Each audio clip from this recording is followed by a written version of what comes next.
ઊંઘમાં ચિંતાના વિચારો આવતા હોય તો આ સાંભળી લેજો. તમારી ચિંતા ગાયબ થઈ જશે. નંબર 1. જીવનમાં થોડી ધીરજ રાખજો, કારણ કે જે તમારું છે તે તમને ગમે ત્યાંથી મળીને જ રહેશે. નંબર 2. ચિંતા કરવાનું છોડી દો.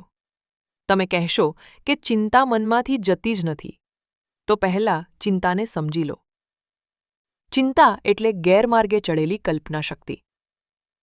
આ સમજી લેશો એટલે આપોઆપ ચિંતામુક્ત થઈ જશો. નંબર 3. ખુશ થવું હોય તો વખાણ કરવાવાળા વચ્ચે રહેવું, અને જો પ્રગતિ કરવી હોય તો ટીકા કરવાવાળા વચ્ચે. હવે આ તમારે નક્કી કરવાનું છે. નંબર 4. જે ઘરમાં મા બાપ હસતા હોય એ ઘરમાં ભગવાન વસતા હોય છે. મા બાપને રાજી કરશો એટલે ભગવાન રાજી થઈ જશે. નંબર 5.